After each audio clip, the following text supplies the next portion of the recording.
I assume it's a sports reference. Probably. Most things we talk about are. I've never talked about anything apart podcast. The only thing I eat are sports biscuits as well, which explains a lot, really. But yeah, I don't do anything that's not related to sport.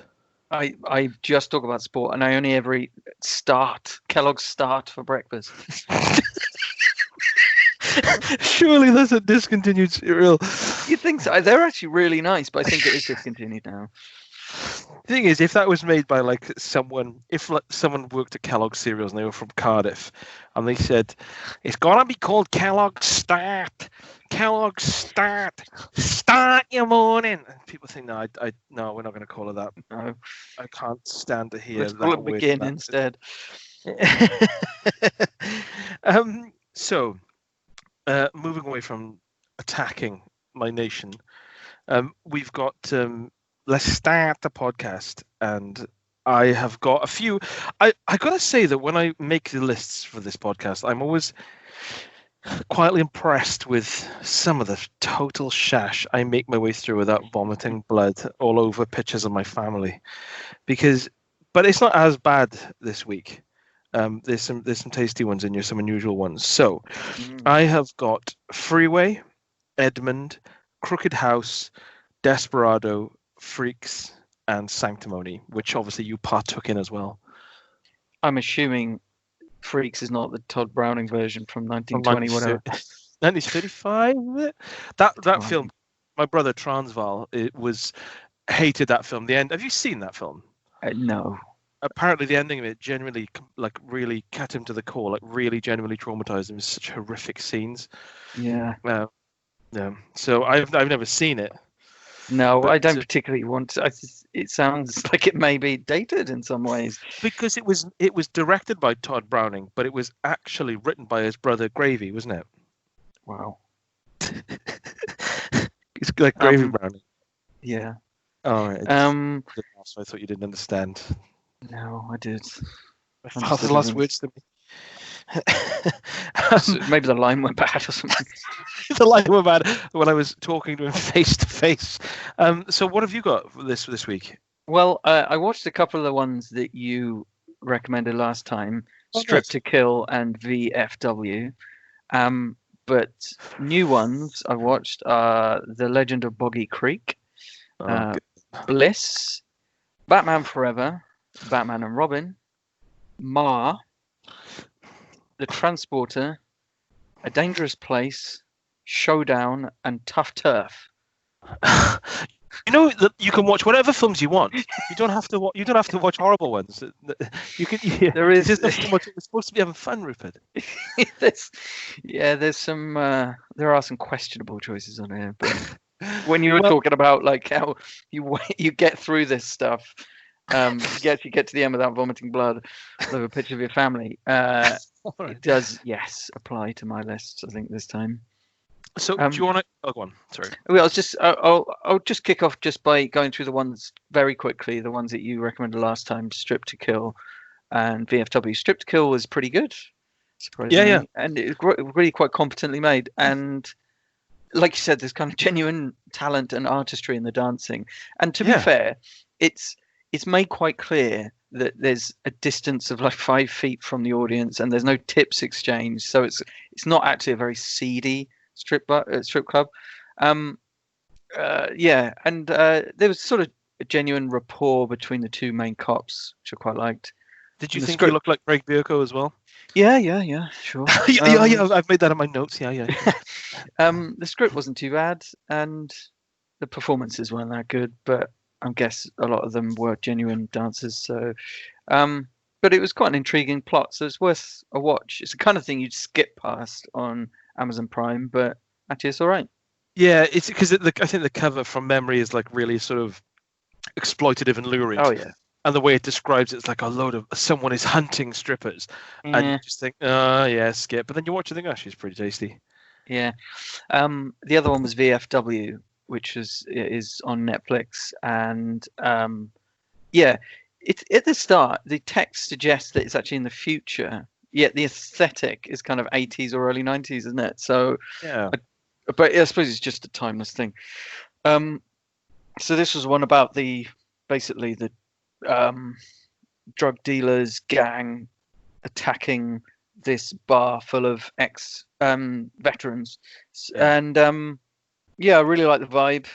It's sort of hyper masculine yet essentially decent and dutiful people. So, and there was a believable camaraderie, I guess, because they're just old timers, really.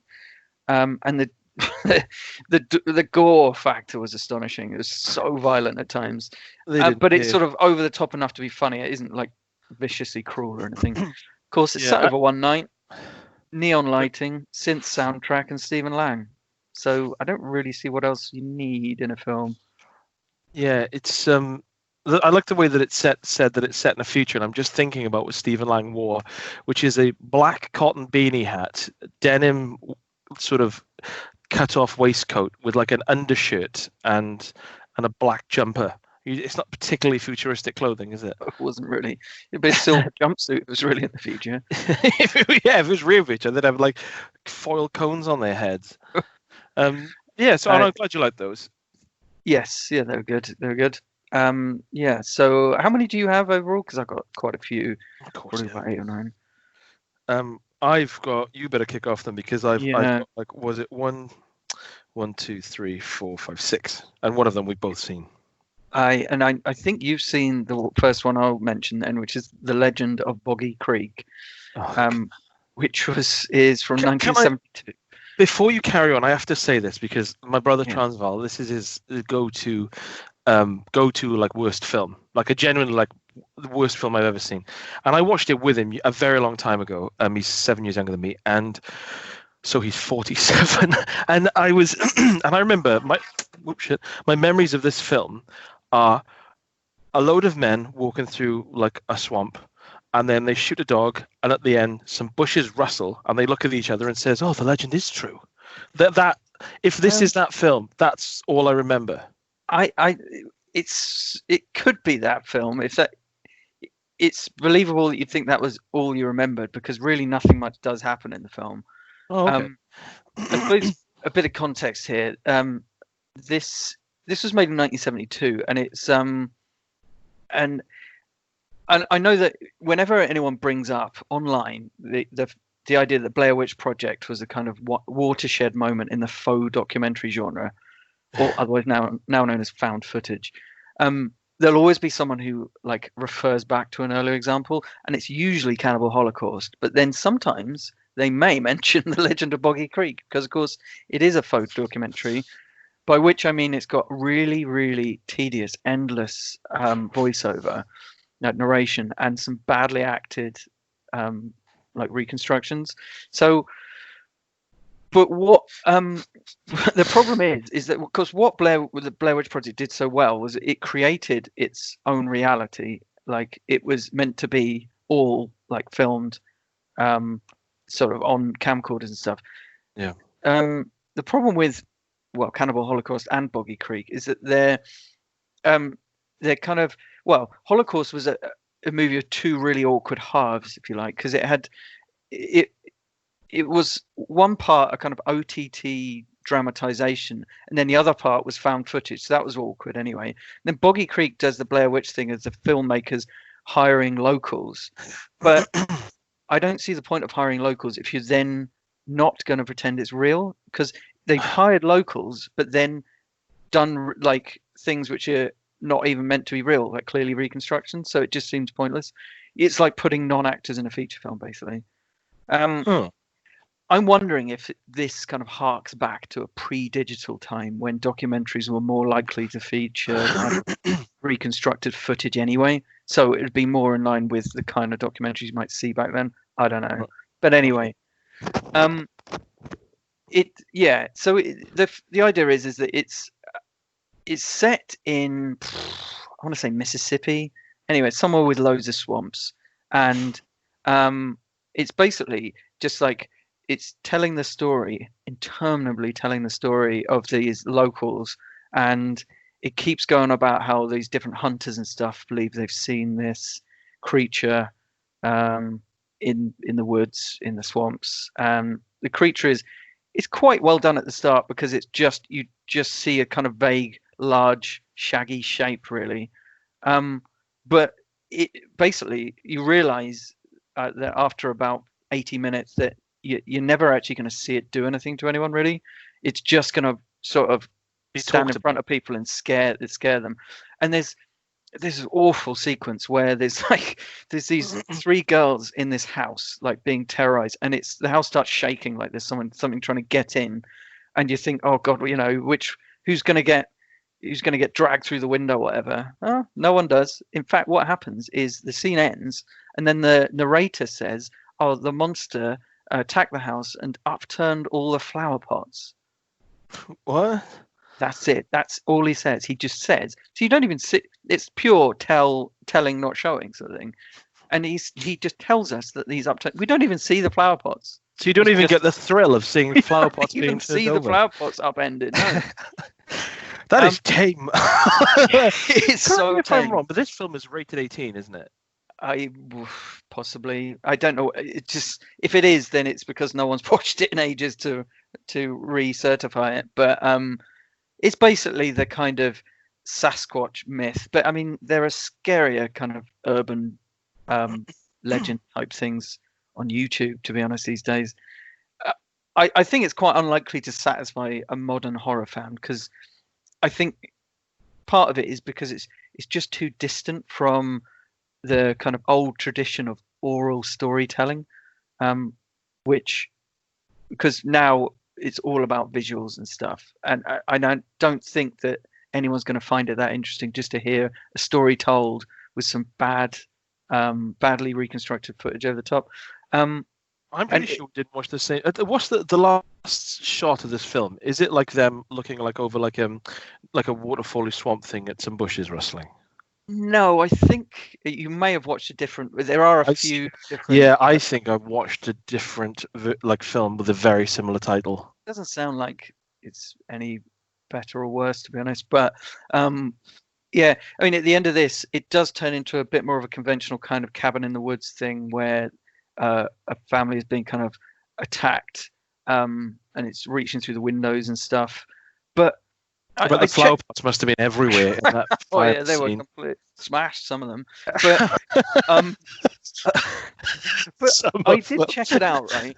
And of course, this was 1972, right? George Romero had made The Night of the Living Dead 4 years before this, and for a very similar budget, about 100,000 something, and like the gulf between the quality of the work, just the direction, the editing, the atmosphere, and everything is it's ridiculous. And so there's no excuse really. It's just bad. It's a bad Isn't movie. this like a relatively well-regarded movie though? I wonder if maybe it's regarded as historically important in this particular horror subgenre, because I don't know how many faux horror documentaries there've been before this, but I guess it had to start somewhere. Yeah, and it's the kind of thing that I was thinking it literally can't be made today, or can't be made to work today in any way, because so many of the early scenes especially rely on the very low resolution image, like in order to like see the thing from afar but not really know what it is. To have any sense of mystery, it has to be extremely low resolution, really fuzzy, so couldn't really be made today. And nor should it, frankly. I just think I did some mental image in my head of what you just said there, of going into like a library of films of historical importance, and then like the sort of usher saying, and down here we've got the section of films that are regarded as, whilst being historically important, are also crap. And then you're like, oh, and then but there's just one film on the shelf down there. Yes. So is it the Legend of Boggy Creek? There's the Legend of Boggy Creek 2, the Return to the Legend of Boggy Creek. There's all these very similar titles. And so this is, yeah, I don't know why it keeps being remade. I guess it's a bit like Swamp Thing or something, but it's not even that interesting a story. It's just like a kind of swamp-based Sasquatch film. That's all it is. Yeah. So yeah, that was rubbish. Okay. But vaguely interesting from a historical perspective. Fair enough. Shall I dive into one? Crack on. So the well, yeah, the film I watched so the longest ago, was like a week, was a film from 1996 called Freeway with Reese Witherspoon, Kiefer Sutherland, and obviously Bokeem Woodbine. And this they really hammer home the fact that this is kind of a modern telling of the Little Red Riding Hood story. Like to the point that the whole introduction is like a load of still cartoon images of Red Riding Hood over some obviously like 90s music. Reese Witherspoon is young in it. She is young. And her boyfriend is Bokeem Woodbine. And the story is that she is kind of from a really, Amanda Plummer's her mum, and she's just very clearly a prostitute, and her stepfather's kind of abusing her. And she comes from this like really broken home. Like at the start, there's quite a depressing scene actually where it's her and a load of like Bokeem Woodbine. They're in this school, but it's clearly like a foundation kind of level school for people who obviously are completely illiterate, and they're all kind of streetwise kids, but they're just like literally reading like the cat sat on the mat and struggling with that sentence, that kind of level. And it's actually done quite well, but there's no like jeering or gum chewing. They're actually like quite supportive of each other, because I think they come from such broken backgrounds that it's just glad to get any kind of education. And so what happens then is her parents get taken into sort of, taken away. She gets put into care, but she escapes, and she just wants to drive across country to visit her grandmother and just try and have some kind of decent life with her.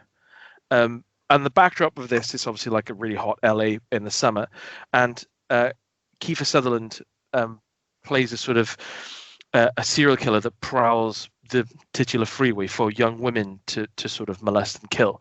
Yeah. So it's a PG. So I was watching it, and it's a weird one because the whole thing, the whole film is like there's like no, it's a very hopeless film. Even though Reese Witherspoon's character is quite like a kind of bubbly Southern sort of gal, and she's very very sharp. She's got like a real sort of social sharpness, although she's not educationally sharp. So she's kind of very quick-witted in certain situations, and like she says to Bokeem Woodbine, like, I'm going to find my grandmother, and he like wishes her the best, gives her like a gun to pawn when she gets there so she can have a bit of money. And then she's like, oh yeah, I'm going to visit my grandmother, and they kind of, I'll see you soon. And then the second she turns the corner, he just gets shot and killed like pointlessly by like just a gang member sort of thing, just boom, dead. And there's a lot of that in the film, like these little sub characters you get introduced to. There's just this real sort of overarching sense of hopelessness about everyone's life in the film. And so so it takes a bit of a turn. So I was watching it with Faye, and it got to about like half hour in, and something happens. I could be spoilerish, but there's no point in spoiling it, if you know what I mean. Right. Something happens, and I thought, it's going to be one of those films where she gets in the car, and it's kind of like the Hitcher thing, where it's like effectively a road chase movie, which I really enjoy. But it doesn't do that. It covers a lot of ground in the space of the 90 minutes, and it keeps on kind of. Because it's billed as a black comedy, but it's one of those black comedies where you think the humor is very dark and to the point, and it reminded me a little bit of Very Bad Things, where the humor is actually a little bit unpleasant, and actually in some points quite unpleasant. Like the things that the film is like sort of asking you to laugh at, you think that's just really sad. Actually, that's really unfortunate. So there's a bit of that. It was entertaining, but it's not a particularly pleasant film, and it's oddly, unlike, although it tries to have this kind of through line of sort of zaniness and she's just a bit thick and getting herself into these wild scrapes, is actually oddly depressing. It's quite a hard balance. Yeah, and it doesn't pull it off, but it's not a bad film. It's almost like that balance. It's not a bad film, but that weird balancing act that it fails at stops it from being a good film. There's a lot of films in the 90s which fail to get that balance right, post Tarantino. Yes. And they could come across as just a bit tasteless and needlessly cruel. Yeah, cruel is the word, I suppose. There's also really, really young Brittany Murphy in it as well. It's one of those films where people keep popping up and you think, I know you, but they're so young that you kind of barely recognize them. Yeah. So is it worth a watch? What did you watch it on? Telly? No, I watched it. It's on Amazon Prime. Right.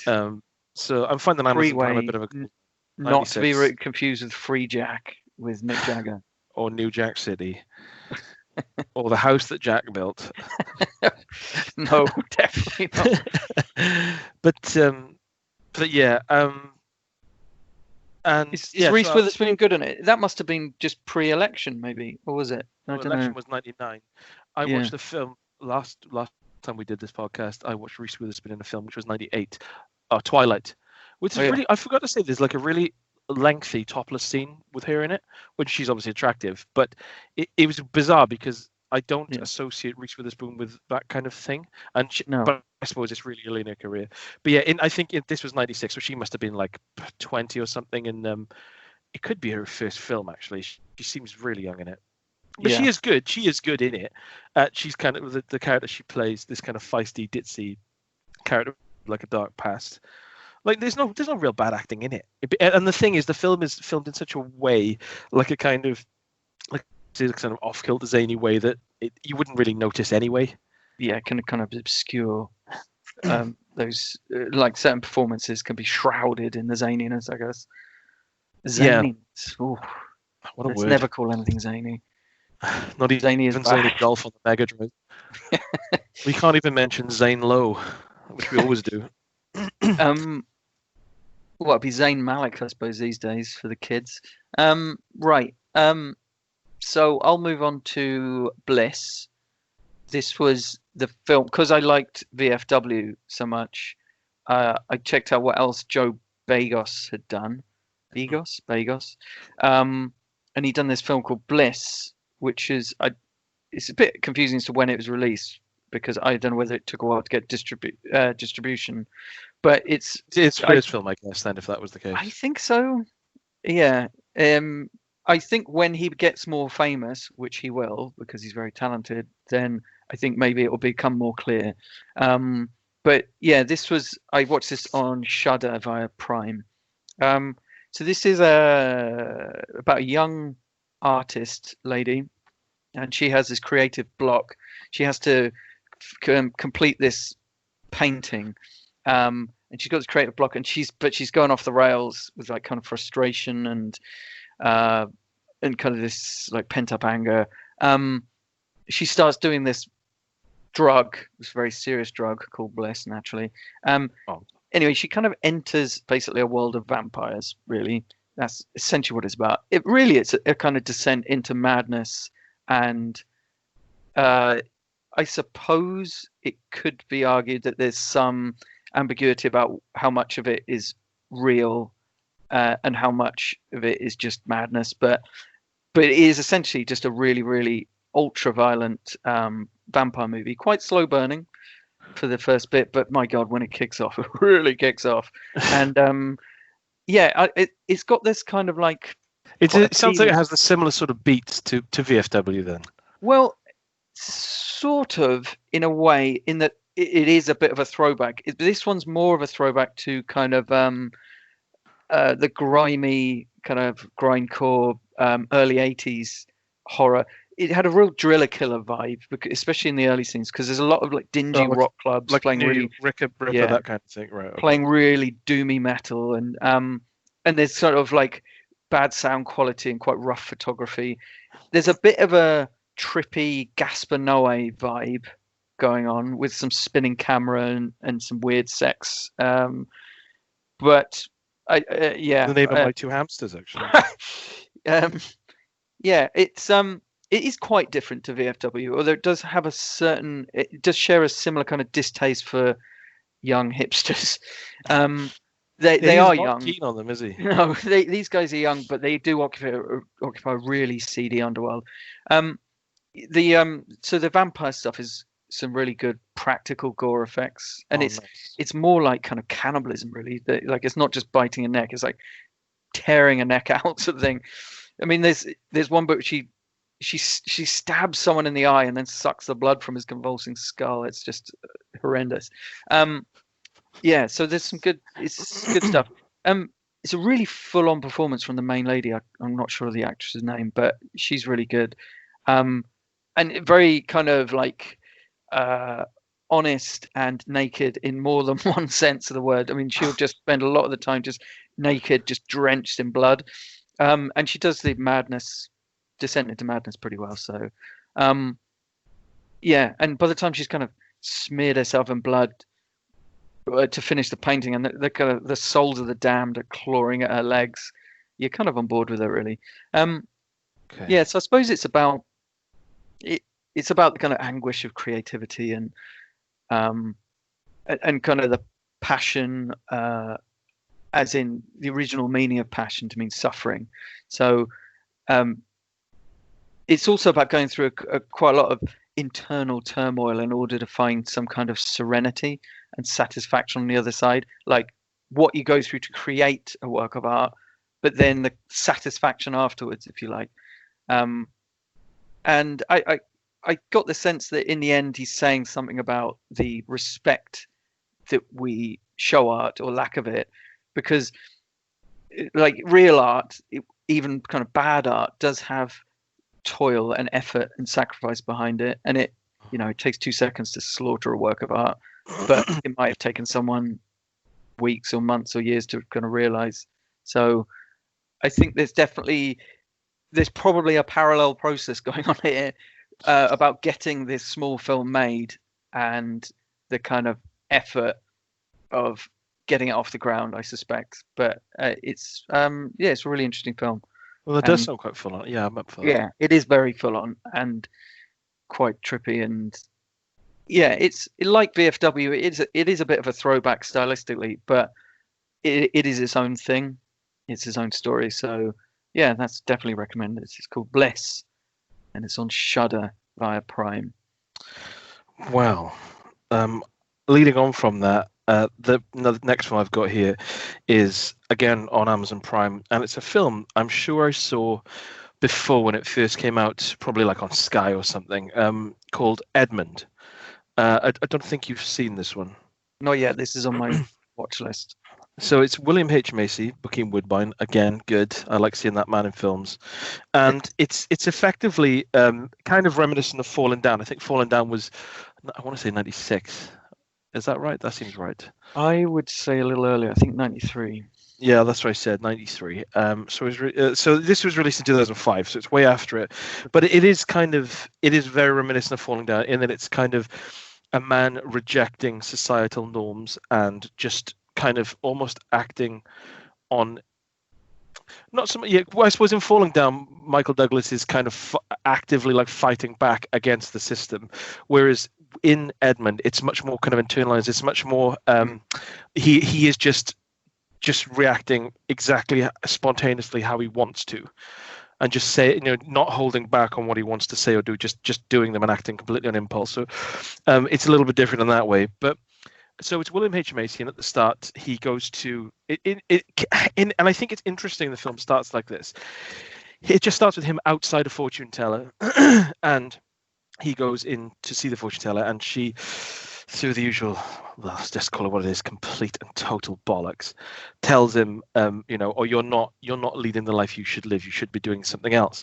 And he takes that to mean that he's this kind of successful kind of middle management thing who lives with his wife, and he just says, I don't love you anymore and I'm leaving. And he just literally just like ups and leaves. And he goes to a bar. That's quite a turnaround, isn't it? Yeah, he's a key. There's a key choice. So he sort of goes to this bar, and there's like this guy sitting there, and they have a conversation. And he just said he effectively lists what happens in the film. So he says, there's only like these things drive men. It's like sex, money, and fame, that kind of thing. Mm. The guy's just, if I was sat next to that man, I would just think him as like an unpleasant racist prick. But William H. Macy seems quite taken in by him. It's quite drawn in. It's just watching a baseball match, and he's just really casually just saying like, "Oh, the thing is, the blacks, they're not like us." And I thought, because obviously it's a few minutes in the film, I thought William H. Macy would at least narrow his eyes at some of the things this man is saying, but he's just like nodding along, completely taking it on board. And what the film does, it escalates from there. But what I found was, the film is based on a play, and I think David Mamet wrote the play, and so obviously he did the script for this. And what I found was, when I was watching the film, I enjoyed it. But then when it finished, I thought about it, and I realized that I enjoyed it more after the fact, because what happens is William H. Macy plays this character who is constantly ranting to people, and just, if something he says gets taken the wrong way, he'll just kind of explode and just say, I'm a man, I'm a white man, I can do what I want, kind of thing. But then whenever he will talk like that to certain people who he sees as below him. But then when he's kind of comes up against like a police officer, he instantly kind of shrinks back into his shell, and you realize that everything he does, all these things he thinks he's acting impulse, and he's like being like this primal, man's man. You realize he's just, again, being led by what other people say. Like at the start, the fortune teller tells me you should be doing something else, and he's like, okay. So then he leaves his wife, and then he goes to a bar, and the guy says, men should do what they want, and it's like, okay. But he's kind of, and there's quite ironic, isn't it? Yeah, there's a key scene where Rupert, there is a scene where he, after basically beating a man up, like beating a guy up with like a knife with kind of brass knuckles built into the handle. So he beats this guy up. William H. Macy beating a guy up. This is the thing. So he goes into this diner, and Julia Stiles, who I worked this out, is 23 against William H. Macy's 57. And he just turns up covered in blood, starts ranting and just being like racist and just saying like men can do whatever they want. Boom, straight to bed. Straight to bed. But she is a very pretty lady, and she's also 25 years his junior. Yeah. But but the point is, I'll let you enjoy that scene when you watch it. The film's only like an hour and 24 minutes. But then, of course, so he's just attacked this man. He's just stood up for himself physically, and he's won a fight. And then he's had sex with a much younger, beautiful woman. So he's still holding this knife in his box, and he's walking around her apartment, and he's just kind of almost drunk. Sorry.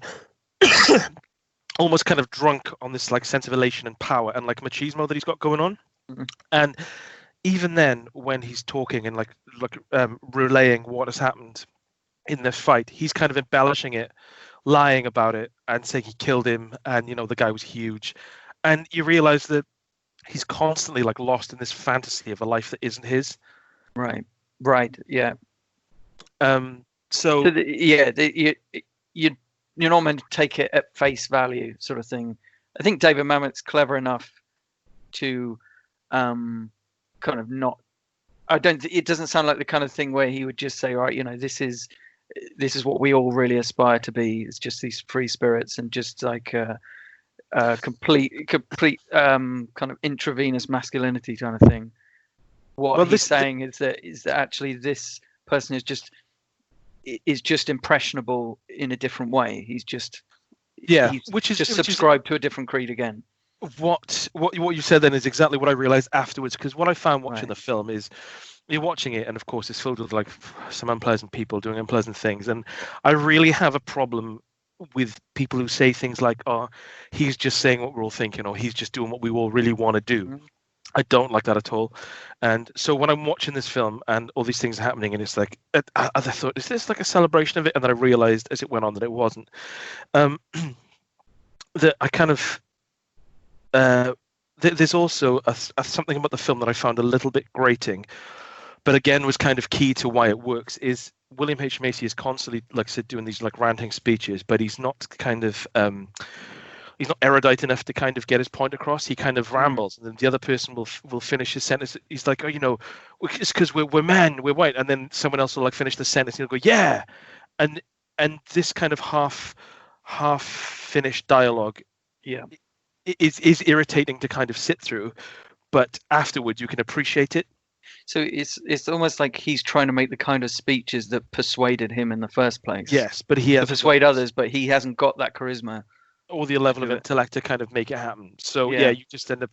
Yeah, it's a really interesting film, and it seems really low budget, but it felt like oddly important because, like say, again, I've realized recently how important balance is, and how when you're talking about something like masculinity, it's very easy for a film to just be either one note or not really, or celebrated too much, kind of like The Wolf of Wall Street. So whereas this, it's a very fine balance, and I thought Edmond made it. It seems particularly relevant. When was it made? 2005. Yeah, it seems really relevant today with the kind of rise of the disenfranchised white male, and say anything kind of thing, and frankly the rise of the far right as well. Yeah. And it makes me think of as well, I guess, a film that came out almost at the same time as Edmond. Then it would be This Is England, which is about a very charismatic, persuasive Nazi, basically recruiting people, and how appealing it is to be told how powerful you are, and you've got this power inside you, and all this kind of stuff, and how immediately appealing it is. But then it doesn't take long before you see how sinister that is. That if you desire that power and reach for that power, then that inevitably means that someone else is going to be disempowered. And in this case, well, in the case of Edmond, I suppose it would be women. In the case of This Is England, anyone except white men. Yeah. There's one of the thoughts. It's quite telling that, like, when he leaves his wife and he's like, just, they apparently have like a really unfulfilling sort of sex life, and he's like, yeah, I just want to get laid. And of course, instead of going about that like you would, like going to meet someone or maybe just going to like a bar, he just gets in these problems with prostitutes and going to these like really seedy like peep shows and stuff. And it's like a sort of exploration of what he thinks he wants, but he just doesn't understand his own emotions enough to actually understand how he should be going about these things. It's all about like instant gratification, and it just comes across as really pathetic. Yeah, and really immature, really, isn't it? Because of course, if you're having problems in your marriage, then you try and deal with the problem in your marriage. You don't run away and just find a prostitute to make yourself feel better about yourself. Yeah. So that sounds interesting. I'll have to watch that. Definitely. Yeah, definitely. Have a good see. Like I said, it's only about, I think it's 1 hour and 24 minutes. So right, let's have a conversation about Batman Forever and Batman and Robin then. Okie dokie. The reason I watched these is because Joel Schumacher died, sadly, and but I mean he's old. He was older than I thought he was, to be honest. He was 80. 80. Yeah. So but I mean, and he's made some good films as well. But he made Falling Down, in fact, of course. And, there we go. Yeah. Flatliners, another good one. He also made 2 Batman films in 1995 and 1997. And the reason I went back to these specifically is because obviously I love Batman, but also I remember hating Batman Forever and thinking that Batman and Robin wasn't that bad. And when I went back and watched them, I found that was indeed the case, in fact. Because Batman Forever is just rubbish. And Val Kilmer, yeah, so I'm not surprised. Val Kilmer is just, he's a horribly quipping Batman and a really dull, moping Bruce Wayne. But that's not even the worst part. The worst thing is Jim Carrey and Tommy Lee Jones as the Riddler and Two-Face, respectively, and they are desperately trying to out-wacky each other, and they both just come across as just crap versions of the Joker. Like, both, I don't know why they're doing it. They're just both constantly making jokes like the Joker sort of thing and laughing at each other. In fact, I don't even think Two-Face needs to be in the film, or at least he doesn't need to stay in the film, because they kind of run out of things for him to do halfway through, basically. And by the end, he is literally just standing there laughing at Jim Carrey's jokes, and that's it. Chris O'Donnell is an abyss. He's an he would have been young if he was in Abyss, surely. Wow. He's just got no charisma whatsoever. The kind of the motivation behind the bad guys is they want to use TV signals to suck information out of people's heads, which I thought was a little, like bank details and stuff, which I thought was a little bit prescient, at least, because it does kind of touch on the kind of information era, which hadn't quite started yet. But then the film doesn't care about that stuff. Instead, the film focuses on a really tedious, interminable romantic subplot between Batman and Nicole Kidman playing Chase Meridian, and it's just there's zero chemistry, sub-zero chemistry, one might say. Because Bruce Wayne is just he doesn't seem conflicted. He just seems desperately needy in this film. Like, oh, it's just pathetic. And Chase Meridian literally uses the bat signal so that she can invite him over and hit on him. And like does all this stuff like grinning when he's wearing the cowl and stuff. It looks awful. I could just imagine, right, when they're looking at Batman Returns, Tim Burton's ultra dark sequel. They were obviously wondering what went wrong, and they must have concluded nothing went wrong because Batman Returns was absolutely good. Nothing went wrong, but except the money. And they must have concluded that there wasn't a completely clear cut, really cheesy love story, because that's what they had to do. Awful. That's what I read all the Batman comics for. I'm waiting for that, flicking through the pages. Where's the cheesy love story? Come on. Do you know what the first thing that Batman says in this film? Jesus Christ, what am I doing here? No, it's actually he's about to get in his car, and Alfred asks him if he's eaten, and Batman says, "I'll get drive-through." Oh, so that kind of sets the tone for just like, yes. Oh, that's the kind of film this is then. Yes, and there's a bit later where he's flirting with Chase Meridian again, and he says, "Oh, chicks love the car. It's the car, isn't it?" And it's like, come on. But anyway, like those sorts of lines sound really bad. It's just alongside Val Kilmer's like really morose Batman. I don't morose Bruce Wayne, because it sits really uncomfortably alongside each other. I did think the production design is kind of nice. I don't mind the neon gothic style, but Joel Schumacher is capable of shooting anything on a level. It's got to be a 45-degree angle. I don't know why. 45. The theme music is quite good by Elliot Goldenthal, and it does recall the 60s TV show quite nicely. But that is really the problem with Batman Forever, is that it is caught between the 60s high camp and the brooding kind of gothic seriousness of Tim Burton's version. And that's why I think that Batman and Robin is better, because it fully commits to the ridiculous camp. So at least it's got a focus. Yes.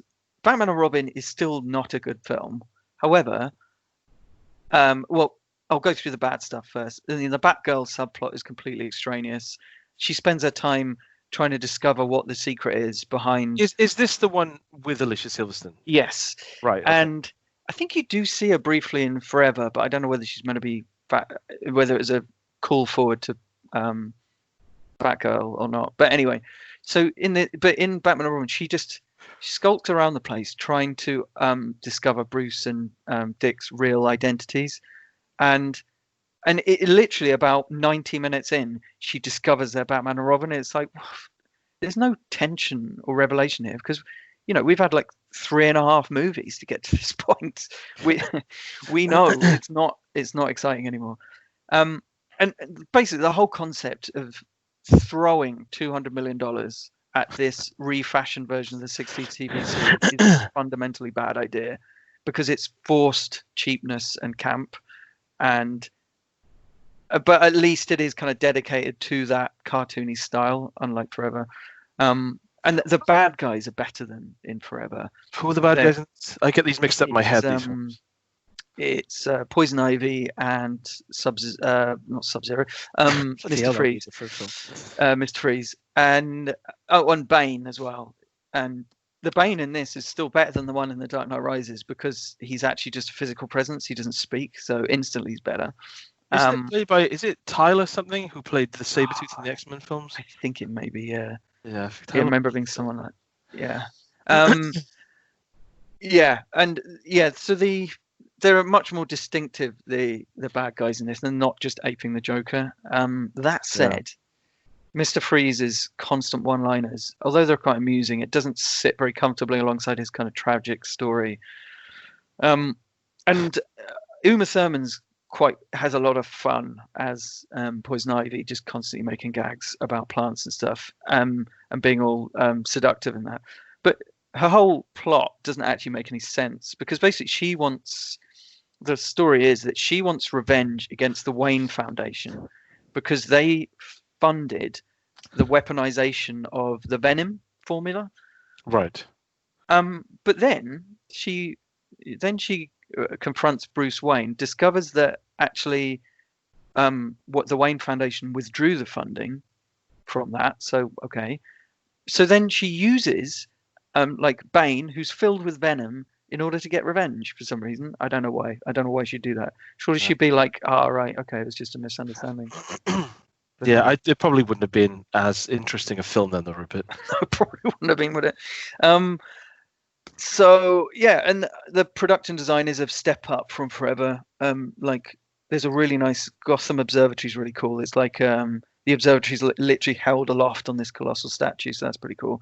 And I'd have to say that Ivy's hideout, with all the plants and that, it's in this Turkish bath, and it must have been an influence on Arkham City, the game, because it's so similar. And also, one other much better thing about this than, well, pretty much any other Batman film up to that point was that there's loads more for Alfred to do in this, because they think he seems to be dying, and there's some quite nice scenes between him and Bruce.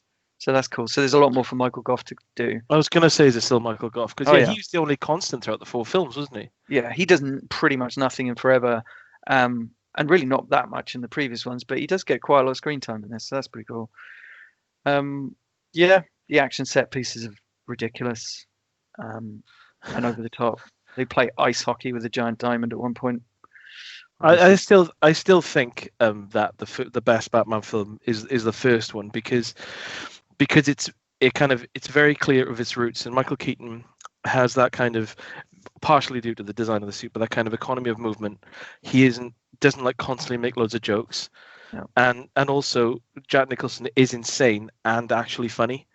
So it's like it all kind of works. And there are other ones I enjoy, like I really like Returns, and there are some elements of the Nolan trilogy I like. But for me personally, just I don't know, the first one, it just seemed to work.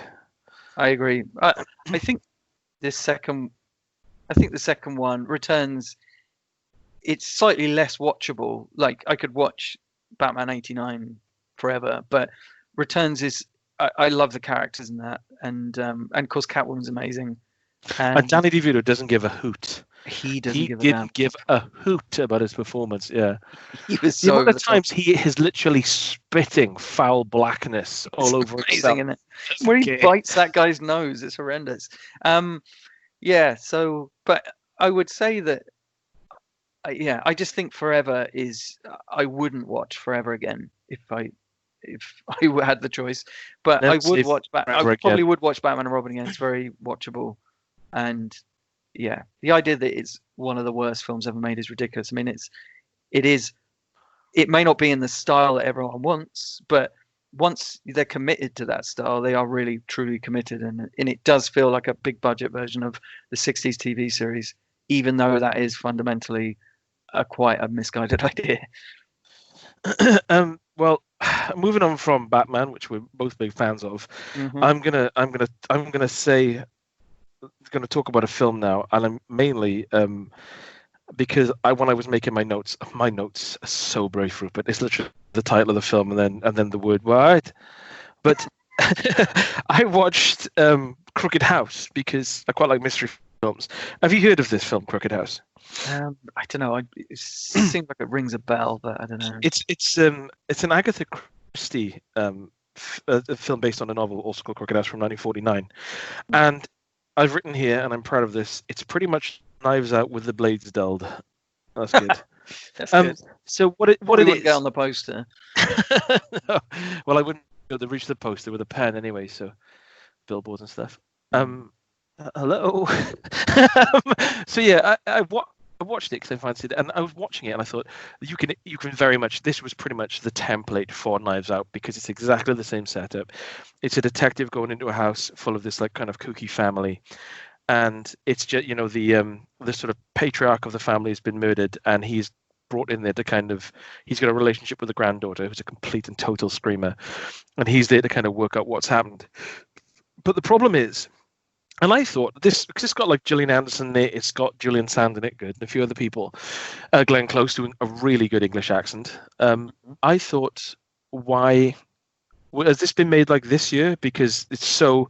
What did they see Knives Out and thought, oh, we'll knock an Agatha Christie novelization, and that is popular. But this was actually released at the tail end of 2017, so it's actually done before Knives Out. So it's interesting to see two films that are so similar, but obviously this is the original sort of thing, and it comes across as a really flat film, and it does not hold up to close scrutiny at all. Apparently, there are some deviations from the plot. And when I read the deviations from the plot, they were kind of minimal sort of things. But the main problem is that the main detective does not need to be in the film. And the sort of mystery and the tension comes from people just being really evasive. So the whole thing. So Sophia, this granddaughter, she goes to him. They've got a history. They met together in Cairo, and it doesn't really go into until much later on why they sort of split up. But she's like, look, it's Max Irons, actually, Jeremy Irons' son, who plays the main detective. Right. And she says to him, look, I want you to come in. I think my grandfather's been murdered. He was found poisoned. I only trust you. Can you come and interview the family, the huge family that live in this house, and just talk to everyone and try and get to the bottom of it? So he doesn't want to do it. He's like, well, no, because, I used to love you, and now we brought him. It's just unpleasant for me, really, on a personal basis. And she talks him into it. And the second he is in that house, she just turns into a stupid bitch, and is just really just making his job much harder than it needs to be, really evasive, giving him like half answers and half truths and stuff. And even though she asked him there? Even though she's explicitly there because she asked him to be there. And there are so many times when I would have just, if I was him, I would have just lost my temper at the whole situation. And like there's a bit where he's talking to Gillian Anderson. She's like a failed actress, and he's talking about like how no one said the word murder, and she's like, oh yeah, well, ever since my father was murdered, and she kind of stops. And I like, as a detective, I would have leaned forward and said, you just said he was murdered and it wasn't suicide? No such thing. He just sort of goes, oh, that's weird. She's murdered. Ah, well. And then the film carries on. And the whole thing, and I'm going to do a spoiler here because I know the film is only 3 years old, but the novel on which it was based is over 70. So I'm breaking the rules. And there's a little girl in the house, and she's got this like notebook she's always diddling stuff in, and she's always, again, teasing the detective with like, oh, my notebook holds all the answers and I know things, but I'm not telling you. Instead of just punching her in the throat, taking a notebook and solving the crime, he's like happy to be led on this kind of merry, irritating dance. And towards the end of the film, his notebook goes missing and he finds it, and it just solves the entire thing. Like, wow, she's done it, basically. She's like killed her grandfather because she's bored. She just wants stuff to do, and she thinks she's kind of hyper intelligent. She likes to be the center of attention. And so it's like, yeah, I killed Granddad, blah, blah, blah, blah. I killed Nanny as well. This is all the details. This is why I did it. And that's it. So really, he doesn't need to be in the film because he is completely inept through the entire thing. And then by reading a child's book, has the crime solved for him. And I thought this just is not a good film. Again, it's kind of like the whole thing about, it feeds you tidbits and you're like, oh, we'll work it out. But then it just like basically just pulls pulls the sheet off the table kind of thing. You're like, oh, there it is. That's how it's done. Glenn Close is really good in it. And the very final, she's always good. But in this film, the final few moments, the way that she kind of closes her character arc is really nice. But it's just, you're basically, and it's 2 hours long as well, and it feels like really old hat. So it's 2 hours of watching a man walk around a really nice house, making no attempt to solve a crime and getting drawn into really irritating conversations with irritating people. So I just thought this is, no, thank you. So it's called Crooked House. Crooked House, yeah. So it doesn't sound like something I'm going to watch. To be honest, my capacity for whodunits is pretty low at the best of times. But Yeah. when they cheat the audience as well, that's just going to be irritating, I think. Also, as well, I think it's not so much as like cheated. It's just wrapped up in this pathetic way. But I thought if you've gone through the trouble of changing these odd bits of the plot that make no real difference, it's not like if you've read the book you're going to get a different experience watching the film because they're so close anyway.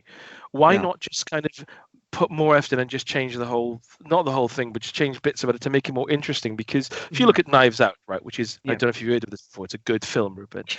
Like, what makes it good is that you've got these actors like completely at the top of their game, having really interesting scenes, acted well, and they like the little vignettes and the sort of asides are interesting to watch, and yet it all comes together as a whole. And Daniel Craig actually does his job as a detective and solves a crime. And crucially, there's a reason why each of them isn't forthcoming with the truth, sort of thing. Yeah, divulging information. Yeah, and that is embedded in the plot, so that's never an issue. But I know what you mean. When characters are withholding information for no reason, that is very contrived. The whole when he turns up at their house and people are just not giving information, not forthcoming with information, not being helpful at all, and especially when he turns to Sophia and says your family really weird and stuff, and then she is really evasive when he asks her direct questions. That's the point when I would have said, oh look, I'm going, this is crap. This is just really irritating.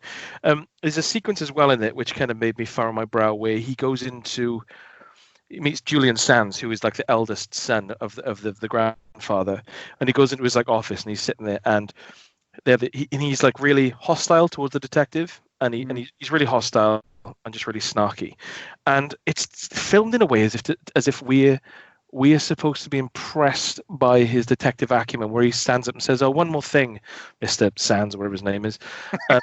One more thing, Julian Sands from Warlock. He says, "Oh, I notice you're not sad about your father's death. You're not showing any kind of, you're not sad at all." And then Julian Sands is like slightly taken aback and asks him to leave. And I thought, the thing is, people deal with grief in different ways fundamentally. So he may be combative because he's dealing with grief and he doesn't want to talk about it to you. So it's like the whole film feels a little bit badly written and a bit broken. Yeah, they're like caricatures as opposed to characters. All right, I'll quickly cover Ma, which I saw on Sky Cinema. This is a pretty mediocre Blumhouse sort of horror thriller thing with Octavia Spencer. She does elevate it because she's a good actor. It's basically about Octavia Spencer plays this woman who is kind of a bit sad and lonely, and one day like these teenagers ask her to buy some booze from the shop, basically, and she reluctantly agrees, but then she kind of gets in with their banter, and then she invites them round to just drink in her basement, basically, and then this becomes a regular thing, and soon she's kind of like the most popular woman in town with the kids, because she's just like kitted out her basement and they can drink there without worrying about the police and stuff. So that's the kind of thing. It's almost like she is entering this kind of the teenage popularity contest, but at a late stage sort of thing. And I quite liked that element of it, because it sort of suggests that the whole self-promoting social media thing is more of an issue of just human beings and not necessarily age as such. You find out that she had a traumatic experience as a schoolgirl, basically, and that's the reason why she's so kind of like awkward socially, and why she really wanted to just latch onto these being popular. Okay. It's not a very good film, though. That's the problem. Other than her, it's not very good. It's very tame and pretty much bloodless, and it hasn't really got an edge to it as such. I mean, obviously it's got the kind of, I suppose, the bit about social media, but it's weirdly coy about what I would assume is a racial element to her, to what happened to her in childhood. I mean, Okay. it's like it doesn't want to spoil the kind The of lightness of 80s the film. tone with Yeah. any kind of racism or anything like that. The problem is the teenagers are pretty dull themselves. Like none of them stand out at all. But then the adults, you've got Octavia Spencer, Juliette Lewis, and Luke Evans, who are all having a lot more kind of fun than any of the teenagers seem to be. So, yeah, it is weird actually seeing Juliette Lewis as a mother now, because I just associate Juliette Lewis with being a girl, you know, like in Cape Fear and Dusk Till Dawn, that sort of thing. But of course, she is just mother age now. She could be the mother. Yeah, like a rebellious kind of younger woman. I suppose Yeah. because she's in the band Juliet and the Licks, isn't she? So Right. that feisty punk rock spirit, and yet here she is as a mum. Yeah, it's an okay concept, I guess, but I feel it should have been a creepier film and a cleverer film, or possibly funnier and grosser. So a better film. Yes, a better film. They could have gone one or two ways. They could have gone down the creepy, clever route, which is all very subtle and slow burning, or they could have gone down the kind of bit more wild, gross out route. But they don't really go either way, and it's very much down the middle. It's very young adult, and I don't think young adults are really gonna find it that exciting, to be honest, because it's so tame. It just treads very lightly in every one of its aspects, and it makes it quite forgettable, really. So, not the best. Because hasn't Octavia Spencer been in some pretty heavy duty stuff in the past? Yeah, she's good a good actor, and she tends to be more of a supporting role. So she'll pop up in stuff like Hidden Figures and stuff, and she'll always steal the scene. And I think The Help as well.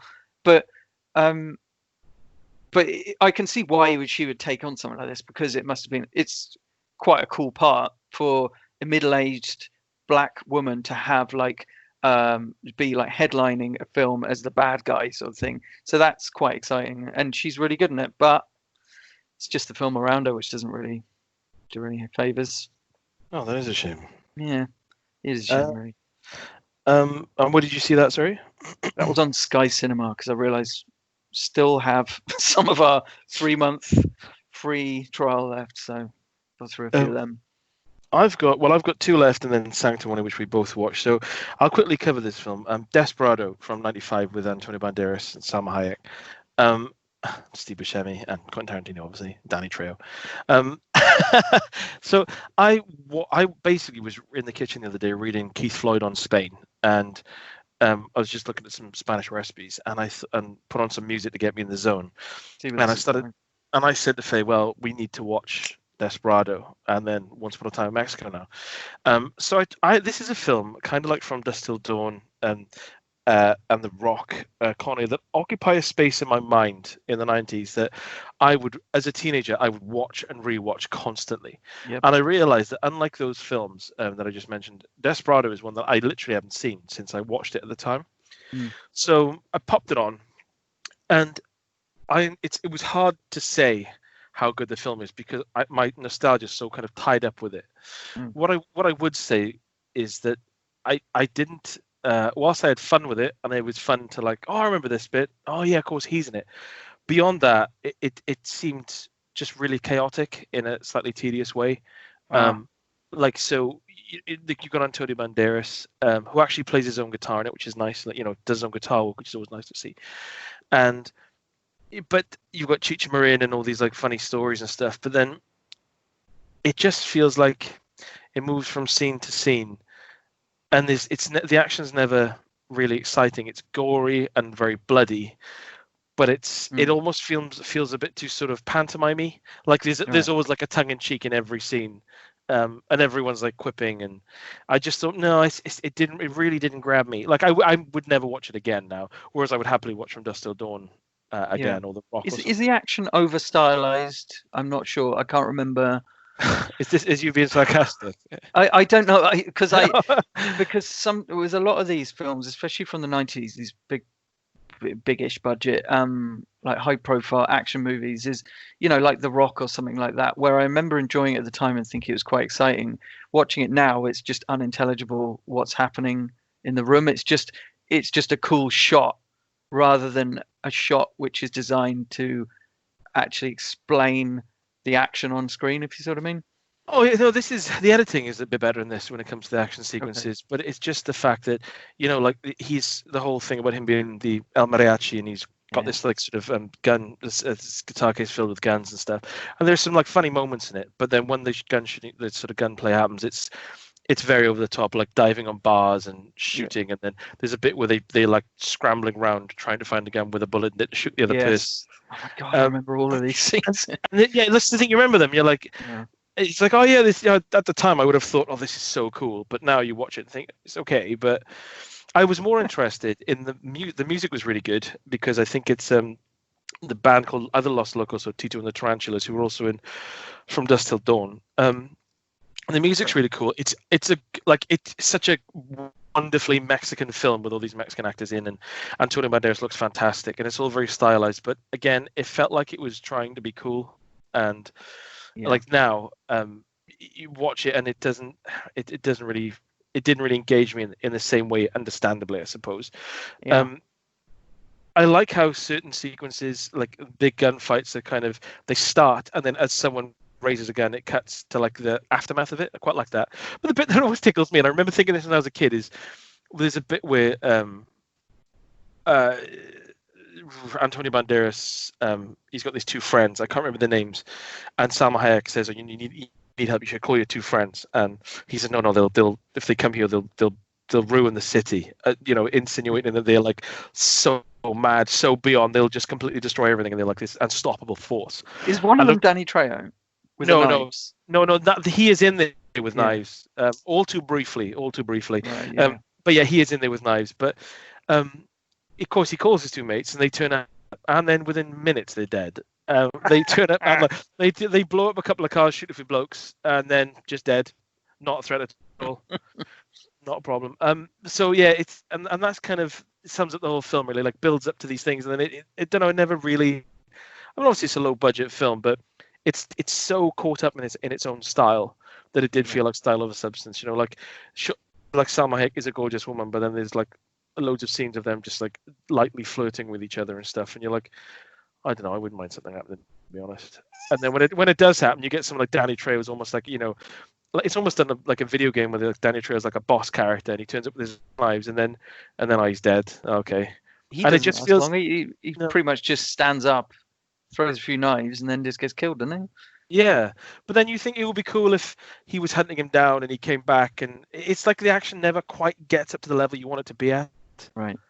So, but yeah, no, I liked it for how it looked and the music, but as a film, it's not really anything that grabs me. Is it on Prime or Netflix? I watched this on Prime. I paid for it. It wasn't like a Prime film. It was like £3.50 rental.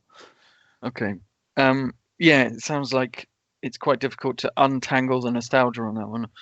Yeah, so I was tried to, but yeah, I mean, I don't know. There's a difference between thinking. I remember scenes when they start. I remember thinking, "Oh yeah, this is really cool," and then watching it and thinking, "It's not. It's not actually as cool as I remember." Yeah. Oh, that doesn't sound like it's held up too well. Then, I watched a film, an older action film as well. Now we can call it that, the Transporter. So this is Jason Statham's post Guy Ritchie big break, really. Is it 2001 or something? I think 2002, maybe. It's directed by someone called Corey Yuen, and he went on to direct the Dead or Alive movie. So that's what you need to know there. Well, the video game Dead or Alive. Yeah. Bloody hell! I didn't even know that existed. Although he is co-directing with Louis Leterrier. Now, he is a man who is known for the dreadful Now You See Me, but he also did the quite charming Netflix reboot of Dark Crystal.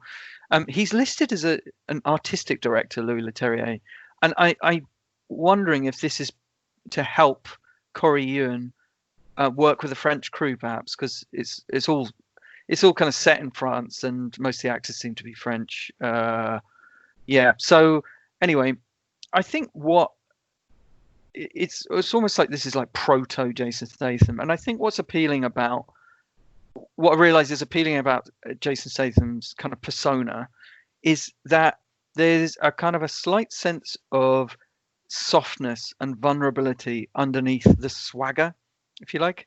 Because he's at his best when he is feeling exasperated at people seeing through the tough guy exterior. Because if you look at like this or Safe or Crank, and this is why Spy was so spot on, because it kind of identified that his confidence is just a smokescreen for what kind of lies beneath, if you like. That it's ridiculous swagger and nothing more. It's almost like an ironic front, really. But anyway, so yeah, Transporter is co-written by Luc Besson, which means you get the kind of inventive action scenes, you get a bit of slapstick, and dubious sexual politics, of course. I'll go without that. So basically, Jason Statham, he transports stuff but never asks what he's actually transporting. But this one time, it's a young Chinese woman who's like stuffed in a bag in his boot. She's involved with these people traffickers, and she persuades him to help her out. Basically, by being a kind of pixie dream girl.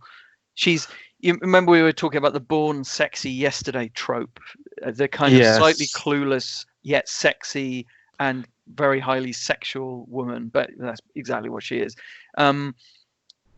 Although it is kind of understandable, to be fair, in this case, why she'd want to feel safe. Because I mean, if she's been involved with sex traffickers and people traffickers, of which her father is like the ringleader, then I suppose she probably does want to feel safe. That would make sense. And she can kind of see the goodness behind Statham's cold exterior. And there is a kind of wholesome nature to it, which can kind of carry it past the ridiculous plot and the insane accents. Jason Statham starts this film with an American accent, and he just drops it. I don't know whether they filmed it chronologically or whatever, but he literally just drops his accent because it wasn't working. Yeah, so it's weird because in this Transporter 2, he starts off speaking with like a really broad Yorkshire accent and ends up speaking in full Gaelic. Wow, he is. He's quite the polymath. Yeah, so there are some good action scenes, really cool action scenes in this. There's a fight scene where Jason Statham is completely lubed in motor oil, which is quite funny, and he's just slipping around the place. That's quite amazing. And his fight moves are really, really impressive in this, in a way that I haven't really seen in a while from him. Like, it's really, really cool. Like, it must be him doing a lot of the stunts and that. But I may have to watch this tonight. It's okay. It's held up way better than Crank has, put it that way. And it's silly, but it's quite sweet natured, and the editing doesn't get in the way of the action, which is good. But there's some really cool fight scenes, and it's pretty much non-stop as well. So yeah, so I think as I say, it's held up better than Crank. It's got quite a sweet nature about it. Oh, that's cool. Yeah, that's. Are you going to watch the other two films now in the trilogy, or? I'm not sure. I can't. I remember nothing about the second one. I remember the third one. I think is the one with the girl in it, the Brit fancies. Yes. All I remember from that is just a lot of weird conversations about food in the car. And yes. That's all I remember from that. I think the further on it goes, the more it kind of deviates from what makes the original good. Right. Yeah. I'm not sure it really demanded a sequel or two, but there you go. But yeah, Jason Statham's always watchable, and he looks identical to what he does today, really. Yeah. So that's Transporter. Have you any more? Yeah, I've got one more, Freaks. Okay. Not that one. The one that it's a, I don't know who it was directed by actually, but it's a film that actually last Thursday we had a last action film night and we watched Sanctimony, which we'll talk about in a bit. I after the film I went in and Faye said, "Oh, this film just started," so we watched Freaks, and she kind of got me up to speed. And it's a film of sort of two halves, so I won't give anything away because I wouldn't want to ruin it, and it's only about 4 seconds old as well. So it stars Emile Hirsch, who with a beard looks like Jack Black, and without a beard looks like Michael Shannon. So it's Emile Hirsch with a beard in full Jack Black mode, and he is kind of just constantly banging back energy drinks and just looks peaky in this house he's completely boarded up, and he's got a daughter that he won't let leave. And his daughter, she in this like sort of crawl space she sort of goes to, is kind of haunted by like this really foul woman, this really dirty woman who like reaches out the shadows at her and stuff. Right. Bruce Dern obviously turns up. He's at least 46 now, but he's just one of those people I always like seeing him. No one, he's still around. He rocks up and he's like plays a creepy kind of ice cream man who's kind of trying to befriend the little girl, and sort of when he sees her like trying to sort of talk her out of the house and stuff. And Emil Hirsch is having absolutely none of it. So what happens is then there's halfway through the film, obviously it takes a turn and goes in a different direction. But it was good, and it's hard to say any more about it without any spoilers, really. But what I will say was I was really glad when it finished, and I did enjoy the film and it ended. I was really glad that it was a film and not a tediously drawn-out TV show, which I reckon it could easily have been.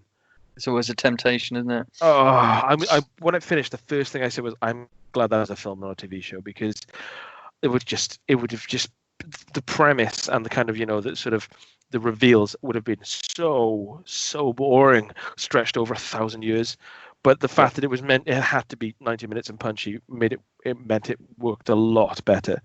So yeah, it's kind of there's some parts that which look slightly cheap. There's a sequence that's set underground a little bit later on, and it was almost like TV movie-ish. So I don't know how much the budget was behind it, but it is a fundamentally decent film.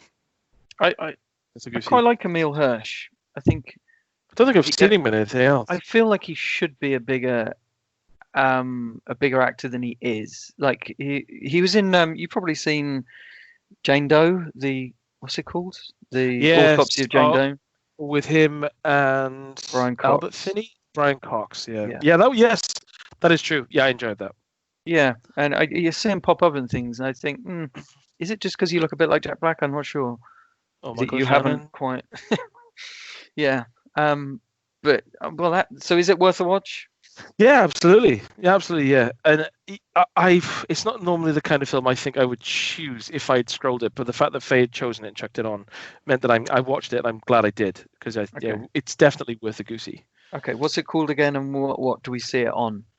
It is called Freaks, and it is on Netflix, and it is not directed by Todd Browning and his brother Gravy Browning. I'm gonna whiz through 3 Karate Kid ripoffs now. Oh, please do. All of which are on Prime, actually. Okay.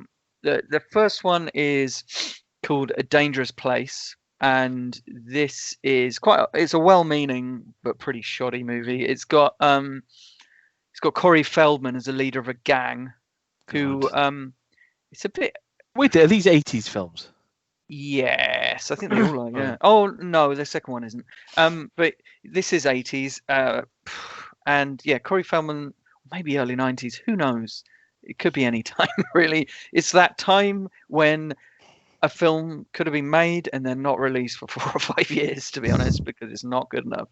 And so Corey Feldman is the very convincing leader of this gang of like karate experts, and basically their sensei is getting his gang to go and steal motorbikes and TVs and stuff called Scorpions.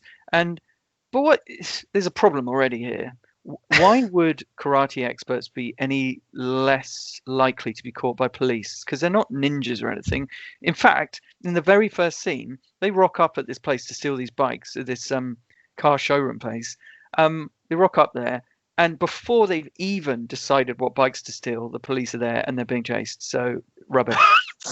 Anyway, one of the people in this gang, they kill one night because he says, "Oh, it's wrong what we're doing" or whatever, and his little brother suspects that they murdered him because they made it look like a suicide, but the little brother suspects they murdered him.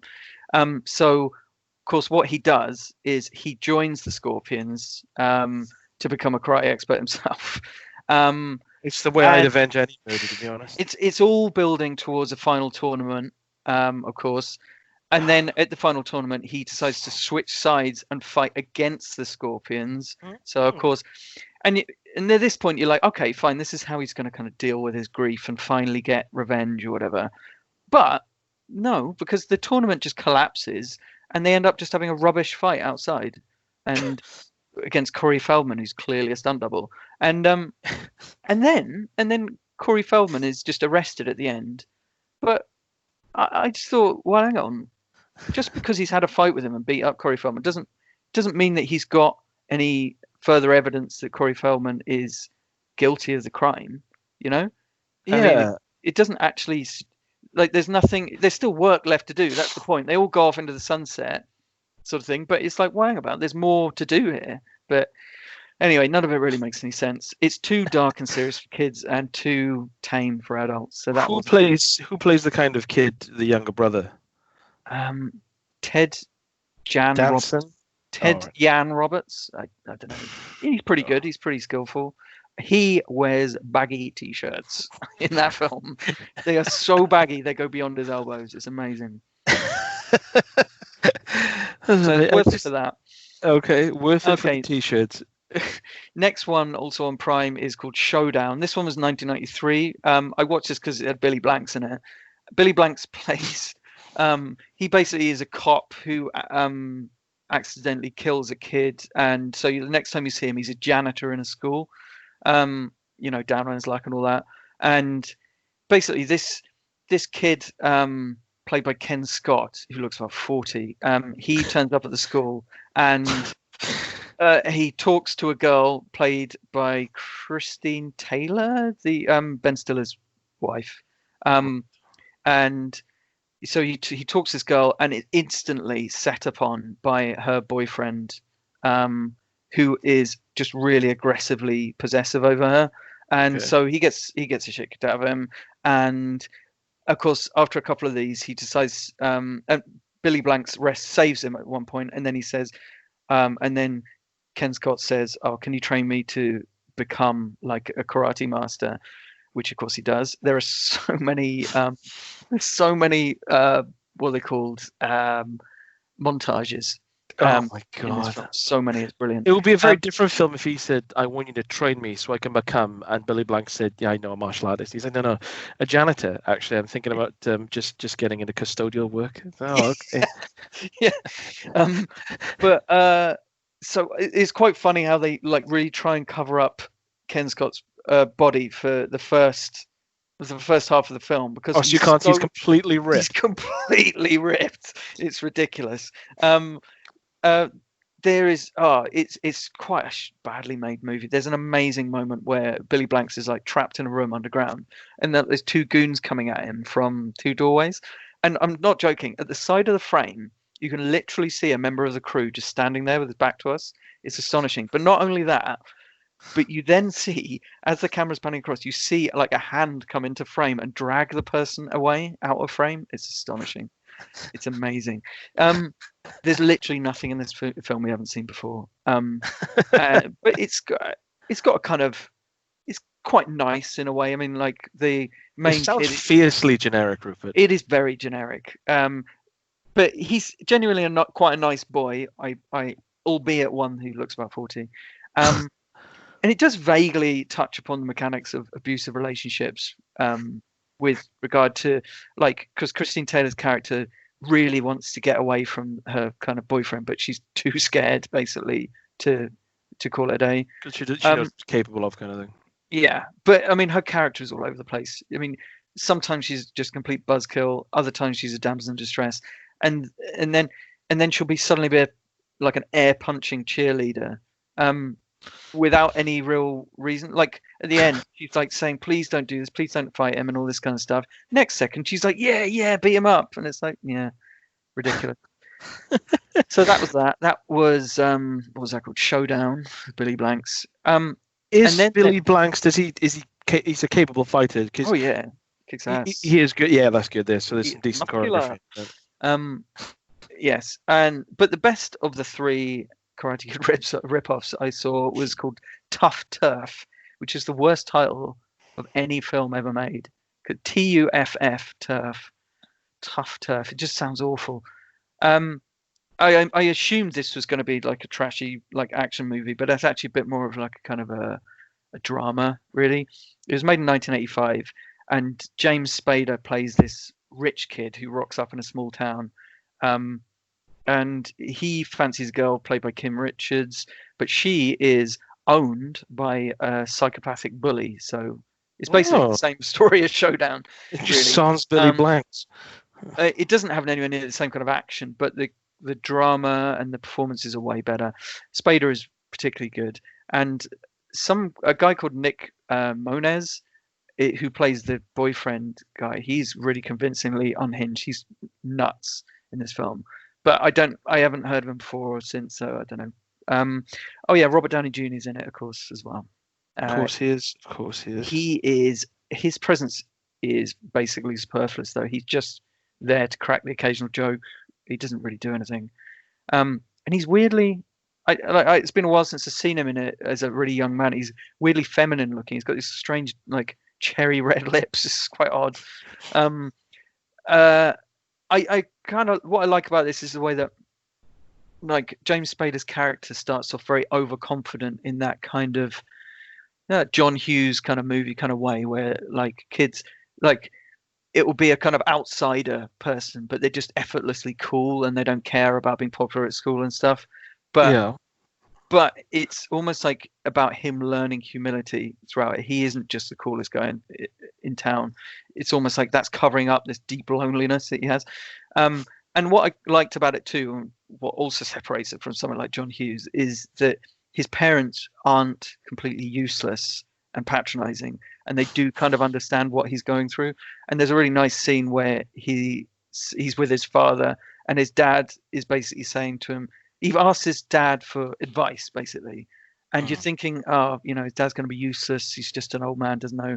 But actually, he gives him some good advice and basically just tells him to take it easy on himself and stop putting so much pressure on himself to, you know, get the girl and be popular and stuff. Who plays the dad?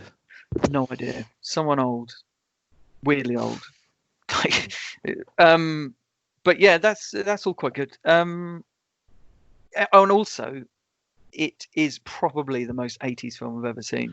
Bloody hell, that's quite the statement. And I've seen a few 80s films. Like, I think because it's trying to be it was so kind of contemporary hip at the time that instantly dates it anyway. So like the constant echoing snare and the synth, the clothes, wow, the crimping, wow. And so it's like a retro fashion dream, really. There's a bit where they go to a golf club to kind of mock a load of yuppies, and it's just it's amazing. Like watching distinctly uncool people take the piss out of other people for not being cool. It's amazing. And when they go to the golf club, there's this terrible cover band, right, who are just playing really bland music. Yet at the end of the film, like when they're all partying, like the supposed pinnacle of cool is a band called Jack Mack and the Heart Attack. And these guys, it's a real band, and they're just like this really cringy, like blue-eyed soul band. It's like, it's just, and you're thinking, I don't know, like they were mocking the kind of cover band at the golf club, and yet here's a band who just sound like Sub-Commitments nonsense. It's just awful. Sub-Commitments. Yeah. Oh my God. Yeah. Andrew Strong at his best. So I would say out of those three, A Dangerous Place, Showdown, and Tuff Turf, if you have to watch one, then I would go with Tuff Turf. But Showdown's quite. I was gonna say I do like Billy Blanks. I know I'm gonna have a few beers one night and think I could see a bit of BB, see what happens. Yeah, it's okay, and it's got some people doing good fighting in it, so that's fine. I've got one. See what they're doing. I'm going to sum up this film really, really quickly because I've just remembered I saw it as I were chatting. I watched Run All Night with Liam Neeson and Joel Kinnaman and what's his name, Ed Harris, and I put the film on, and the whole thing, the premise is Liam Neeson plays a guy called Jimmy who's like is like an old sort of gangster, like, you know, like the Irish mob sort of thing, and Ed Harris is his like school friend who's doing really well and runs like a few streets and stuff. And Liam Neeson is all burned out, alcoholic, and his son Michael, played by Joel Kinnaman, who I really like, has just completely removed himself from the life of crime and has got like his own family now and wants nothing to do with that life or his father. Now that film started, and I think I paused it 10 minutes in because if we had a takeaway and it turned up, and I turned to Faye and I said, "This is what's going to happen in this film," and I listed a few things. And those things happened, Rupert. It is the most generic action film I have ever seen. And it's also by the same guy who did like Unknown. Oh, Unknown. The one on the plane. Yeah, Non-stop, whatever it's called, Non-Stop. It's the same director, same. There's a bit in it where Liam Neeson is like it's just the same films. There's a bit there where he's on the run with Joel Kinnaman, and they are being chased by an entire police force and like a police helicopter that is literally shining a light on them, and he is saying, "I can see them. I've got sight of them," and they run into this I think it's into this train track thing and into a building, into a small building, right, with one entrance and no exit, and like they literally say, "Shit, there's no way out." And then it shows outside, and it shows the police storming it, and then it cuts, and then they're just outside by some bushes, looking back at the building. And I thought, what? And then the helicopter was like, "Oh, we've lost him." And I thought, what? You can't. Ow. That's a suddenly he found a shotgun moment. Yeah, and I rewound it, and I thought I must have missed something. No, just cuts to them saying, like, looking around, like, "Oh shit, there's no way out," and then just cuts to them looking through some bushes, saying, "Oh, thank God we got away from that." Thank God I got away from that. Looks directly at the camera because we probably couldn't, could we? So yeah, it was just generic, and it finished. And I actually turned it off 50 minutes towards the end, and just looked on Wikipedia and thought, yeah, exactly. It was so boring. just see the beats as they happened. Honestly, yeah, that's quite disappointing, really, because like you watch something like Unknown, and you think, there's potential here. They could, this burgeoning relationship between them. They could develop this into something quite interesting.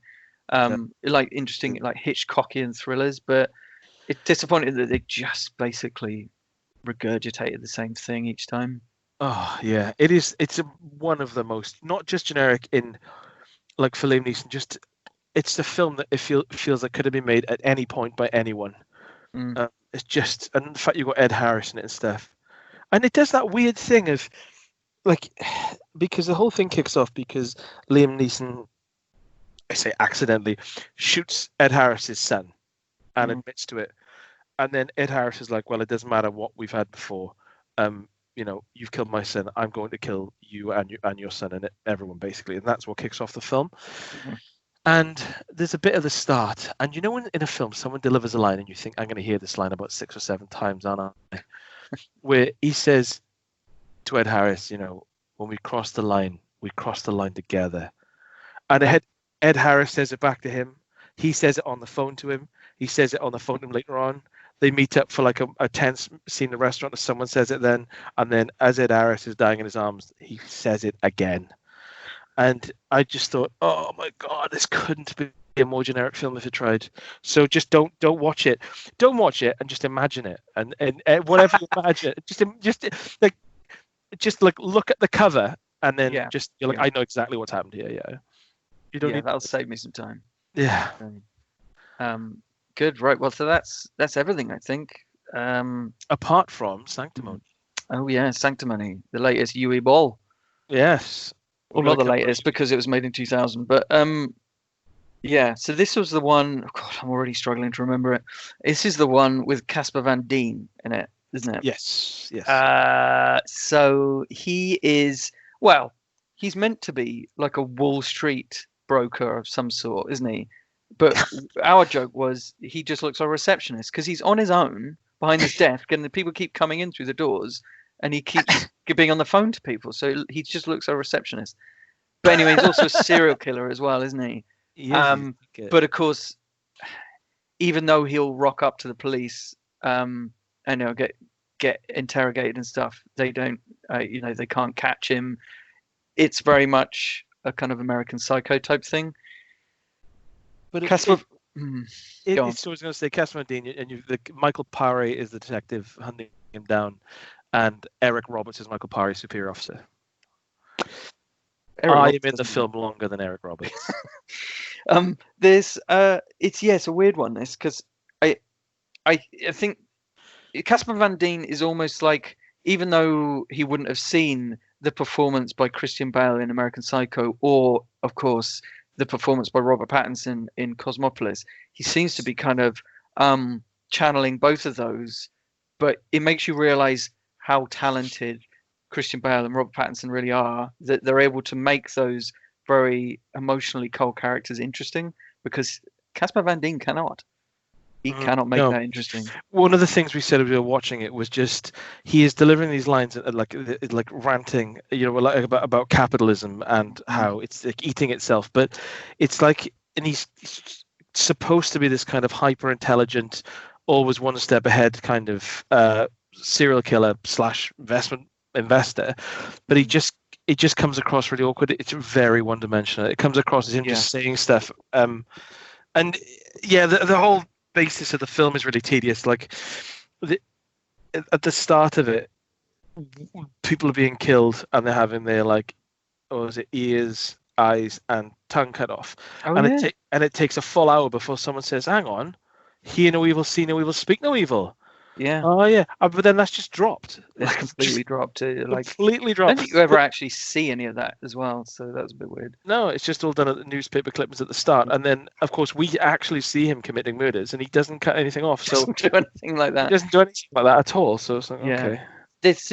There is a running theme in a lot of Uwe Boll's films, which the ones which aren't like video game adaptations, that there's this running theme of like the kind of lonely, angry guy who is raging at the capitalist world, at the kind of consumerist world that we live in, and then he'll go and kick off basically and kill a bunch of people or whatever. And it's like, it seems to be this running theme of, I truly believe that Uwe Boll believes the stuff that he puts in these characters' mouths, but I also think he's saying, like, this is the wrong way to express that, if you see what I mean. Like, it's an almost interesting dynamic that you'd have someone who's politically aware and would be saying things you might believe in or agree with, but then going massively overboard and using it as the basis of like a terrorist ideology. The problem is that he's not a good enough writer, especially not at this point, to really convince us of that. So when Casper Van Dien is going on about the evils of capitalism and how empty people are and how shallow his girlfriends are and stuff, then I just think he just comes across as just rude and unpleasant. And why they're not walking away and just saying, "I'll see you later," because this is a horrible date. Yeah. Like, why are they giving him the time of day? Because interesting as well. Not erudite at all. We watched it on Amazon Prime, and it was the uncut version because our friend Chris watched it on DVD, and he was just like saying, I'm in the police station," and we're like, "Well, we're still watching a sex scene." Yeah. And so yeah, if you do want to see like and again, you may as well, if you're going to watch it, you may as well see the full thing. So watch the Amazon Prime version. There are sequences in it. Again, Yui's obsession with blinds.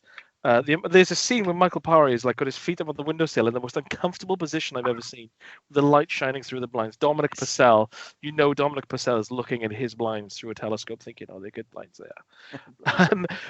But there's a bit where like it just feels like it's probably the earliest Uwe Boll film we've seen, and it felt like an embryonic Uwe, where all the stuff is explored much more fully and much more interestingly in stuff like Rampage. But then this is just, it's very like 2D kind of like, he is bad, this is bad. Yeah. And the way the first Rampage was fine. Didn't really need to make any sequels to it. And then, to be honest, Yui is probably at his best when he's doing serious stuff, to be honest. Like when he's doing stuff like Darfur, Tunnel Rats. Yeah. Because they're just competently made dramas, really. Dwelling on human suffering, yes, but that's his thing. So Yeah, I mean, anyone who can get a decent performance out of Edward Furlong is an all winner. But with stuff like this, it just felt like a kind of like a half-baked American Psycho, half-baked sort of Seven, and there's nothing. And again, there's a scene in it. Again, it's 20 years old, so we're allowed to talk about it, where Michael Paré, his whole character arc is that he is obsessed with finding this killer. He's been on his tail for 3 years with not a shred of evidence. His marriage is on the rocks because he's so dedicated to taking down this murderer, who he is insistent is Casper Van Dien. And so obviously what happens is they hatch a plan for his like partner to sort of female to seduce him and go on a date with him. So what happens then is, instead of thinking, if this is a man who has murdered many women and mutilated their bodies, and he is certain it is, you think he might say, oh look, I'm going to be outside just down the hall, if anything happens, just scream wherever, and I'll just burst in and shoot him in the dick. Or literally in the house, just hiding in the house, hiding while she's cooking food for him. But no, what actually happens is he has an early night and then finds out that she's been sold the next day, and then starts rushing over. Yeah, I don't know. And the thing is, that was such a weird scene as well, because of course it cuts to morning, and Michael Paré is suddenly just running out of the police station or whatever, or I can't remember, maybe out of his apartment. But it's not like he suddenly gets any news to suggest that something might have happened to her. Yeah, so he's just running over there, it's like he fell asleep early and forgot that he was meant to call her or whatever, and then he's like, oh shit, I forgot, I better get over there. It is from the police station, because so he must have said, right, you're in this extremely dangerous situation. I had an early night, woke up, kissed his wife goodbye, showered, changed, off to work, and as he sat in his office, went, oh shit, that's for years.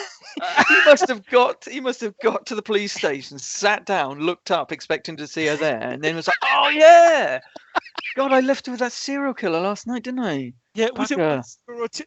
Oh no! Yeah, I left her in the arms of that serial killer. And all of the police station stuff is so weird, because of course it's quite like a dark and serious like serial killer movie, but as soon as they're in the police station, it's just like a knockabout comedy, just constant banter, and anything that's happened in the film, they're just taking it really, really lightly. So odd. Yeah, making like jokes of being killed and murdered and like attacked, and they just make quipping and stuff, and then and also everything in the background is always blurry, and it's very neon. It's like in the police station, everything is blue. When they're at crime scenes, it's all very like. Then the sequence at the start as well, where Michael Paré is on the hunt for like this serial killer, goes to this kind of underground nightclub, and walks past a load of illegal, bloodthirsty fights in a barbed wire cage. Goes downstairs, wanders through loads of tunnels for ages, comes back up and just says, "Oh, there's nothing here." You've just had to like have an awkward phone call, covering your ear with your hand because it's so loud, because you're next to an illegal cage fight, and you're a policeman. So you think you would have put two and two together and thought, I don't think this is fully legal. Yeah. Policing. Bad so. I love it. The most up with which ironically is a much later one of the Black President Down.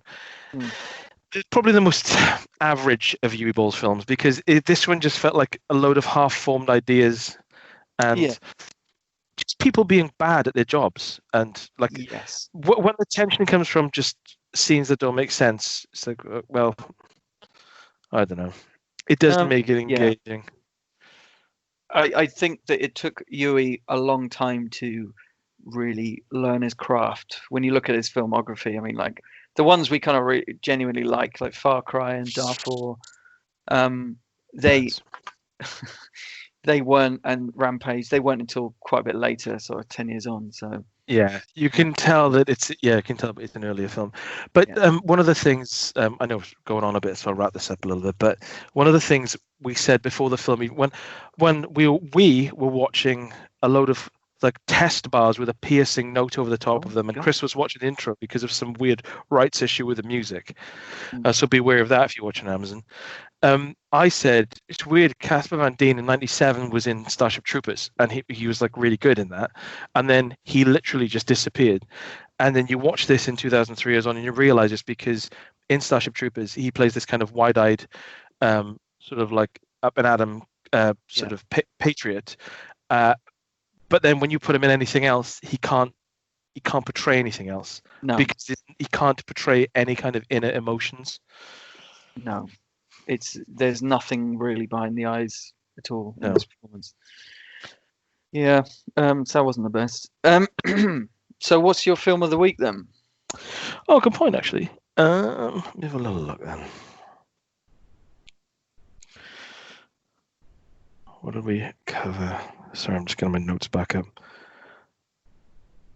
Yeah, so Freeway, Edmond, Crooked House, Desperado, Freaks. I would say Edmond. Because it was a film that made me think about it, and whilst I enjoyed Freaks, I liked the fact that I was lying in bed after watching Edmond, just thinking about what I'd seen and taking it all in, and realizing how well balanced it was. So yeah, I'd say for me it's Edmond. Okay, I'm going to go with Bliss, the vampire movie. Oh yes, by Joe Begos. It's Begos. Oh, so Jones. No, that's not how you spell Jones. All right.